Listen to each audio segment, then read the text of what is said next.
बोलिए शिव शंकर भगवान की जय। प्रिय भक्तों, श्री शिव महापुराण के रुद्र संहिता पंचम युद्ध खंड की अगली कथा है। सर्वदेव में रथ का वर्णन, शिवजी का उस रथ पर चढ़कर युद्ध के लिए प्रस्थान, उनका पशुपति नाम पड़ने का कारण, शिवजी द्वारा गणेश का पूजन और त्रिपुर दाह, मैं दानव का त्रिपुर से जीवित बच निकलना। तो आइए भक्तों, आरंभ करते हैं इस कथा के साथ 9वां और 10वां अध्याय। व्यास जी ने कहा, हे शैव्य प्रवर सनत कुमार जी, आपकी बुद्धि बड़ी उत्तम है, आप सर्वज्ञ हैं। हे तात, आपने परमेश्वर शिव की जो कथा सुनाई है वह अत्यंत अद्भुत है।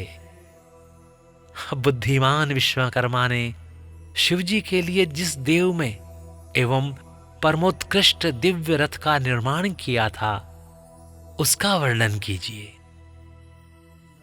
सूत जी कहते हैं, हे मुने, व्यास जी की यह बात सुनकर मुनीश्वर सनत कुमार शिवजी के चरण कमलों का स्मरण करके बोले। सनत कुमार जी ने कहा, महाबुद्धिमान मुनिवर व्यास जी, मैं शिवजी के पदों का स्मरण करके अपनी बुद्धि के अनुसार रथ की निर्माण कथा का वर्णन करता हूं, सो ध्यान से सुनो। तदंतर विश्वकर्मा ने रुद्रदेव के लिए बड़े प्रयत्न से आदरपूर्वक सर्वलोक में दिव्य रथ की रचना की। वह सर्वसम्मत तथा सर्वभूतमय रथ स्वर्ण का बना हुआ था। उसके दाहिने चक्र में सूर्य और वाम चक्र में चंद्रमा विराजमान थे। दाहिने चक्र में 12 अरे लगे हुए थे, जिनमें 12 सूर्य प्रतिष्ठित थे, और बायां पहिया 16 अरों से युक्त था, जिसमें चंद्रमा की 16 कलाएं विराजमान थी। उत्तम व्रत का पालन करने वाले विप्रेंद्र, अश्वनी आदि सभी 27 नक्षत्र भी उस वाम चक्र की ही शोभा बढ़ा रहे थे। हे विप्रश्रेष्ठ, 6 ऋतुएं उन दोनों पहियों की नेमी बनी। अंतरिक्ष रथ का अग्रभाग हुआ और मंदराचल ने रथ की बैठक का स्थान ग्रहण किया। उदयाचल और अस्ताचल ये दोनों उस रथ के कुबर हुए। महामेरु अधिष्ठान हुआ और शाखा पर्वत उसके आश्रय स्थान हुए। संवत्सर उस रथ का वेग, उत्तरायण और दक्षिणायन दोनों लोह धारक, मुहूर्त बंधूर रस्सा, कलाएं उसके कीलें हुई, काष्ठाएं उसका घोड़ा, नासिका रूप अग्रभाग, क्षण अक्षदंड, निमेष अनुकर्ष नीचे का काष्ठ, और लव ईशा दंड हुई। धुलोक इस रथ का वरूथ ऊपरी पर्दा, तथा स्वर्ग और मोक्ष ध्वजाएं हुई। अभ्रमु ऐरावत की पत्नी और कामधेनु जुए के अंतिम छोर पर स्थित हुए। अव्यक्त प्रकृति उसका ईशा दंड, बुद्धि नडवल, अहंकार कोना और पंच महाभूत उसका बल थे। हे मुनि श्रेष्ठ, इंद्रियां उसे चारों ओर से विभूषित कर रही थीं और श्रद्धा उस रथ की चाल थी। उस समय वेदों के 6 अंग ही उसके भूषण और पुराण, न्याय मीमांसा तथा धर्मशास्त्र उपभूषण हुए। संपूर्ण शुभ लक्षणों से युक्त बल संपन्न श्रेष्ठ मंत्र घंटा के स्थापन्य हुए और वर्ण तथा आश्रम उसके पाद बने। सहस्त्र फणों से सुशोभित शेषनाग बंधन रज्जु हुए, और दिशाएं तथा उपदिशाएं उसके पाद बने। पुष्कर आदि तीर्थों ने रत्न जटित स्वर्ण में पताकाओं का स्थान ग्रहण किया और चारों समुद्र उस रथ के आच्छादन वस्त्र बने। गंगा आदि सभी श्रेष्ठ सरिताओं ने सुंदरी स्त्रियों का रूप धारण किया और समस्त आभूषणों से विभूषित हो हाथ में चंवर ले यत्र तत्र स्थित होकर वे रथ की शोभा बढ़ाने लगी। आवह आदि सातों वायुओं ने स्वर्ण में उत्तम सोपान का काम संभाला। लोकालोक पर्वत उसके चारों ओर का उप सोपान और मानस आदि सरोवर उसके सुंदर बाहरी विषम स्थान हुए। सारे वर्षाचल उसके चारों ओर के पाश बने और नीचे के लोकों के निवासी उस रथ का तल भाग हुए। देवाधिदेव भगवान ब्रह्मा लगाम पकड़ने वाले सारथी हुए और ब्रह्म दैवत्य ओमकार उन ब्रह्मदेव का चाबुक हुआ। आकार ने विशाल छत्र का रूप धारण किया। मद्राचल पार्श्व भाग का दंड हुआ। शैलराज हिमालय धनुष और स्वयं नागराज शेष उसकी प्रत्यंचा बने। श्रुति रूपणी सरस्वती देवी उस धनुष की घंटा हुई और महातेजस्वी विष्णु बाण तथा अग्नि उस बाण के नोक बने। हे मुने, चारों वेद उस रथ में जुतने वाले 4 घोड़े कहे गए हैं। इसके बाद शेष बची हुई ज्योतियां उन अश्वों की आभूषण हुई। विष से उत्पन्न हुई वस्तुओं ने सेना का रूप धारण किया। वायु बाजा बजाने वाले और व्यास आदि मुख्य मुख्य ऋषि वाह वाहक हुए। हे मुनीश्वर, अधिक कहने से क्या लाभ, मैं संक्षेप में ही बतलाता हूं कि ब्रह्मांड में जो कुछ वस्तु थी वह सब उस रथ में विद्यमान थी। इस प्रकार बुद्धिमान विश्वकर्मा ने ब्रह्मा और विष्णु की आज्ञा से उस शुभ रथ का तथा रथ सामग्री का निर्माण किया था। सनत कुमार जी कहते हैं, हे महर्षि, इस प्रकार के महान दिव्य रथ में जो अनेक विध आश्चर्यों से युक्त था, वेद रूपी अश्वों को जोतकर ब्रह्मा ने उसे शिव को समर्पित कर दिया। शंभु को निवेदित करने के पश्चात जो विष्णु आदि देवों के सम्माननीय एवं त्रिशूल धारण करने वाले हैं, उन देवेश्वर की प्रार्थना करके ब्रह्मा जी उन्हें उस रथ पर चढ़ाने लगे। तब महान ऐश्वर्यशाली सर्वदेव में शंभु रथ सामग्री से युक्त उस दिव्य रथ पर आरूढ़ हुए। उस समय ऋषि, देवता, गंधर्व, नाग, लोकपाल और ब्रह्मा विष्णु भी उनकी स्तुति कर रहे थे। गान विद्या विशारद अप्सराओं के गण उन्हें घेरे हुए थे। सारथी के स्थान पर ब्रह्मा को देखकर उन वरदायक शंभु की विशेष शोभा हुई। लोक की सारी वस्तुओं से कल्पित उस रथ पर शिवजी चढ़ ही रहे थे कि वेद संभूत वे घोड़े सिर के बल भूमि पर गिर पड़े। पृथ्वी में भूकंप आ गया। सारे पर्वत डगमगाने लगे। सहसा शेष नाग शिवजी का भार न सह सकने के कारण आतुर हो कांप उठे। तब उसी क्षण भगवान धरणीधर ने उठकर नंदीश्वर का रूप धारण किया और रथ के नीचे जाकर उसे ऊपर को उठाया। परंतु नंदीश्वर भी रथारूढ़ महेश के उस उत्तम तेज को सहन न कर सके। अतः उन्होंने तत्काल ही पृथ्वी पर घुटने टेक दिए। तत्पश्चात भगवान ब्रह्मा ने शिवजी की आज्ञा से हाथ में चाबुक ले घोड़ों को उठाकर उन श्रेष्ठ रथ को खड़ा कर दिया। तदंतर महेश द्वारा अधिष्ठित उस उत्तम रथ में बैठे हुए ब्रह्मा जी ने रथ में जुते हुए मन और वायु के समान वेगशाली वेदमय अश्वों को उन तपस्वी दानवों के आकाश स्थित तीनों पुरों को लक्ष्य करके आगे बढ़ाया। तत्पश्चात लोकों के कल्याण करता भगवान रुद्रदेव की और दृष्टिपात करके कहने लगे, हे सुरश्रेष्ठो, यदि तुम लोग देवों तथा अन्य प्राणियों के विषय में पृथक पृथक पशुत्व की कल्पना करके उन पशुओं का अधिपत्य मुझे प्रदान करोगे, तभी मैं उन असुरों का संहार करूंगा, क्योंकि वे दैत्य श्रेष्ठ तभी मारे जा सकते हैं, अन्यथा उनका वध असंभव है। सनत कुमार कहते हैं, हे मुने, अगाध बुद्धि संपन्न देवाधिदेव भगवान शंकर की यह बात सुनकर सभी देवता पशुत्व के प्रति सशंकित हो उठे, जिससे उनका मन खिन्न हो गया। तब उनके भाव को समझकर देव अंबिकापति शंभु करुणार्ध हो गए। फिर वे हंसकर उन देवताओं से इस प्रकार बोले। शंभु ने कहा, हे देव श्रेष्ठो, पशु भाव प्राप्त होने पर भी तुम लोगों का पतन नहीं होगा।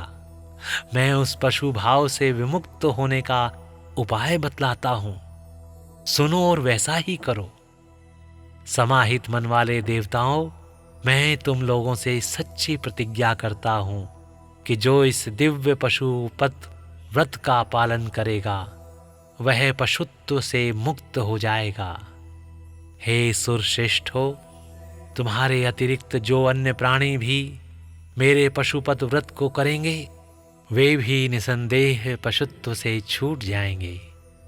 जो नैष्ठिक ब्रह्मचर्या का पालन करते हुए 12 वर्ष तक, 6 वर्ष तक अथवा 3 वर्ष तक मेरे सेवा करेगा अथवा कराएगा, वह पशुत्व से विमुक्त हो जाएगा। इसलिए श्रेष्ठ देवताओं, तुम लोग भी जब इस परमोत्कृष्ट दिव्य व्रत का पालन करोगे तो उसी समय पशुत्व से मुक्त हो जाओगे, इसमें कुछ भी संशय नहीं है। सनत कुमार जी कहते हैं, हे महर्षि, परमात्मा महेश्वर का वचन सुनकर विष्णु और ब्रह्मा आदि देवताओं ने कहा, तथेति, बहुत अच्छा, ऐसा ही होगा। इसीलिए बड़े बड़े देवता तथा असुर भगवान शंकर के पशु बने और पशुत्व रूपी पाश से विमुक्त होने वाले रुद्र पशुपति हुए। तभी से महेश्वर का पशुपति यह नाम विश्व में विख्यात हो गया। यह नाम समस्त लोकों में कल्याण प्रदान करने वाला है। उस समय संपूर्ण देवता तथा ऋषि हर्षमग्न होकर जय जयकार करने लगे और देवेश्वर ब्रह्मा, विष्णु तथा अन्यान प्राणी भी परमानंद मग्न हो गए। उस अवसर पर महात्मा शिव का जैसा रूप प्रकट हुआ था उसका वर्णन सैकड़ों वर्षों में भी नहीं हो सकता। तदंतर जो शिवात तथा संपूर्ण जगत के स्वामी और समस्त प्राणियों के सुख प्रदान करने वाले हैं, वे महेश्वर यों सुसज्जित होकर त्रिपुर का संहार करने के लिए प्रस्थित हुए। जिस समय देव महादेव त्रिपुर का विनाश करने के लिए चले, उस अवसर पर देवराज आदि सभी प्रधान देवता भी उनके साथ प्रस्थित हुए। पर्वत के समान विशालकाय उन सुरेश्वरों का मन प्रसन्न था। वे सूर्य के समान प्रकाशित हो रहे थे। वे सभी हाथों में हल, शाल, मूसल, भुशुंडी और नाना प्रकार के पर्वत जैसे विशाल आयुधों को धारण करके हाथी, घोड़े, सिंह, रथ और बैलों पर सवार हो गए थे। उस समय जिनके शरीर परम प्रकाशमान थे और मन महान उत्साह से संपन्न थे तथा जो नाना प्रकार के अस्त्र शस्त्रों से सुसज्जित थे, वे इंद्र, ब्रह्मा और विष्णु आदि देव शंभु की जय जयकार बोलते हुए महेश्वर के आगे आगे चले।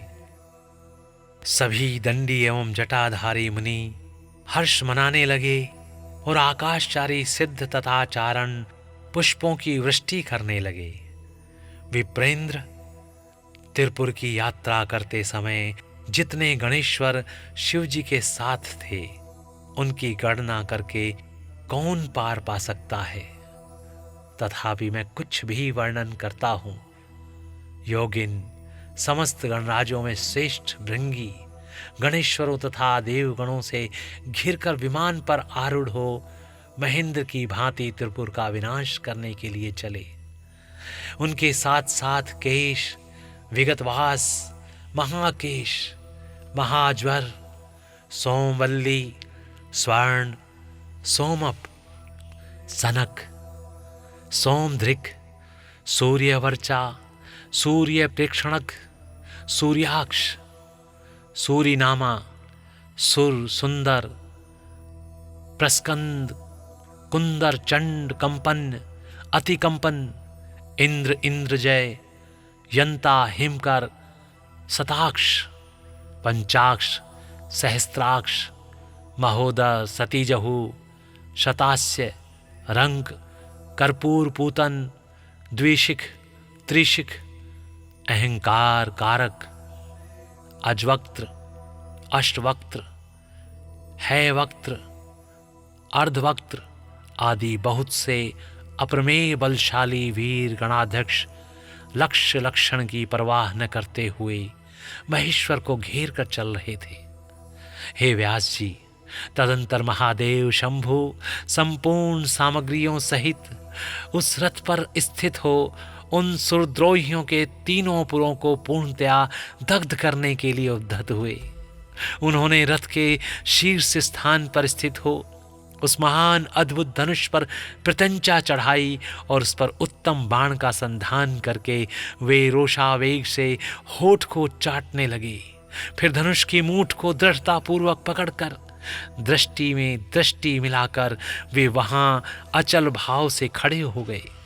परंतु उनके अंगूठे के अग्रभाग में स्थित होकर गणेश निरंतर पीड़ा ही पहुंचाते रहे, जिससे वे तीनों पुर त्रिशूलधारी शंकर का लक्ष्य नहीं बन सके। तब धनुष बाणधारी मुंजकेश विरूपाक्ष शंकर ने परम शोभन आकाशवाणी सुनी। उस व्योम वाणी ने कहा, ऐश्वर्यशाली जगदीश्वर, जब तक आप इन गणेश की अर्चना नहीं कर लेंगे तब तक इन तीनों पुरों का संहार नहीं कर सकेंगे। तब ऐसी बात सुनकर अंधकासुर के निहंता भगवान शिव ने भद्रकाली को बुलाकर गजानन का पूजन किया। जब हर्षपूर्वक विधि विधान सहित अग्रभाग में स्थित उन विनायक की पूजा की गई, तब वे प्रसन्न हो गए। फिर तो भगवान शंकर को उन तारक पुत्र महामनस्वी दैत्यों के तीनों नगर यथोक्त रूप से आकाश में स्थित दिख रहे। इस विषय में कुछ लोग ऐसा कहते हैं कि जब शिवजी स्वयं स्वतंत्र परब्रह्म सगुण निर्गुण सबके द्वारा अलक्ष्य स्वामी परमात्मा निरंजन पंचदेव में पंचदेवों के उपास्य और परात्पर प्रभु हैं, वे ही सबके उपास्य हैं, उनका उपास्य कोई नहीं है, तब सबके वंदनीय परब्रह्म स्वरूप उन देवेश्वर महेश्वर के विषय में यह बात उचित नहीं जान पड़ती कि उनकी कार्य सिद्धि अन्य की कृपा पर अवलंबित हो। परंतु मुने, उन देवादिदेव वरदानी महेश्वर के चरित्र में लीलावश सब कुछ घटित हो सकता है। अस्तु, इस प्रकार जब गणाधिपत का पूजन करके महादेव जी स्थित हुए, तब वे तीनों पुर कालवश शीघ्र ही एकता को प्राप्त हो गए। हे मुने, उन त्रिपुरों के परस्पर मिलकर एक हो जाने पर महान आत्मबल से संपन्न देवताओं को महान हर्ष हुआ। तब संपूर्ण देवगण सिद्ध और परमहर्षि अष्टमूर्तिधारी शिव की स्तुति करके उच्च स्वर से जय जयकार करने लगे। उस समय ब्रह्मा और जगदीश्वर विष्णु ने कहा, हे महेश्वर, तारक के पुत्र उन त्रिपुर निवासी दैत्यों के वध का समय भी आ गया है। हे विभो, इसीलिए ये पुर एकता को प्राप्त हो गए हैं।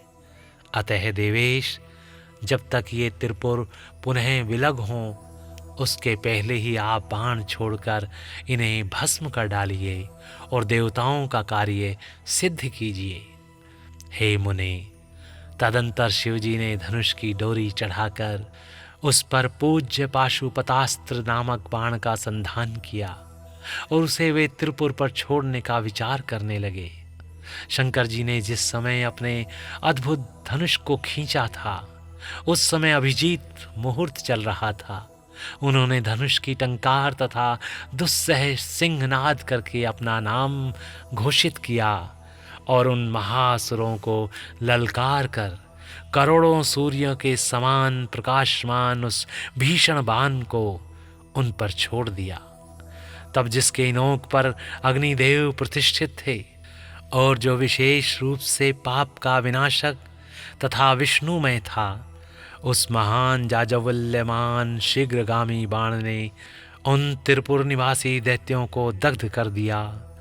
तत्पश्चात वे तीनों पुर भी भस्म हो गए और एक साथ ही चारों समुद्रों रूपी मेखला वाली भूमि पर गिर पड़े। उस समय शिवजी की पूजा का अतिक्रमण कर देने के कारण सैकड़ों दैत्य उस बाण स्थित अग्नि से जलकर हाहाकार मचा रहे थे।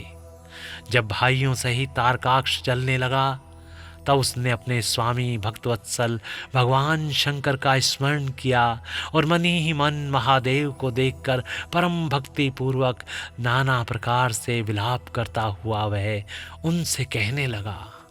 तारकाक्ष बोला, हे भव, आप हम पर प्रसन्न हैं, यह हमें ज्ञात हो गया है। इस सत्य के प्रभाव से आप फिर कब भाइयों सहित हमको दग्ध करेंगे? हे भगवान, जो देवता और असुरों के लिए अप्राप्य है, वह आपके हाथ से मरण रूप दुर्लभ लाभ हमें प्राप्त हो गया। अब जिस जिस योनि में हम जन्म धारण करें, वहाँ हमारी बुद्धि आपकी भक्ति से भावित रहे। हे मुने, यों वे दैत्य विलाप कर ही रहे थे कि शिवजी की आज्ञा से उस अग्नि ने उन्हें अद्भुत रीति से जलाकर राख की ढेरी बना दिया। हे व्यास जी, और भी जो बालक और वृद्ध दानव थे, वे शिवाज्ञानुसार उस अग्नि द्वारा शीघ्र ही जलकर भस्म हो गए। यहाँ तक कि उन त्रिपुरों में जितनी स्त्रियां और पुरुष थे, वे सब के सब उस अग्नि से उसी प्रकार दग्ध हो गए जैसे कल्पांत में जगत भस्म हो जाता है। उस समय उस भीषण अग्नि से कोई भी स्थावर जंगम बिना जले नहीं रह सका, किंतु असुरों का विश्वकर्मा अविनाशी मय बच गया, क्योंकि वह देवों का अविरोधी शंभु के तेज से सुरक्षित और सद्भक्त था। विपत्ति के अवसर पर भी वह महेश्वर का शरणागत बना रहता था। जिन दैत्यों तथा अन्य प्राणियों का भाव अभाव अथवा कृत्य अकृत्य के प्राप्त होने पर नाशकारक पतन नहीं होता, वे विनाश से बचे रहते हैं। इसलिए सत्पुरुषों को अत्यंत संभावित उत्तम कर्म के लिए ही प्रयत्न करना चाहिए, क्योंकि निंदित कर्म करने से प्राणी का विनाश हो जाता है। अतः गर्हित कर्म का उच्चारण भूल कर भी न करें। तस्माद् यत्नः सुसंभाव्यः सद्भिः कर्तव्य एव हि गर्हणात् क्षीणयते लोको नैतत् कर्म समाचरेत्। उस समय भी जो दैत्य बंधु बांधुओं सहित शिव जी की पूजा में तत्पर थे, वे सब के सब शिव पूजा के प्रभाव से दूसरे जन्म में गणों के अधिपति हो गए। बोलिए शिव शंकर भगवान की जय। प्रिय भक्तों, इस प्रकार यहाँ पर श्री शिव महापुराण के रुद्र संहिता पंचम युद्ध खंड की ये कथा और 9वां तथा 10वां अध्याय यहाँ पर समाप्त होता है। तो भक्तों स्नेह के साथ बोलिए, बोलिए शिव शंकर भगवान की जय। ओम नमः शिवाय। ओम नमः शिवाय। ओम नमः शिवाय।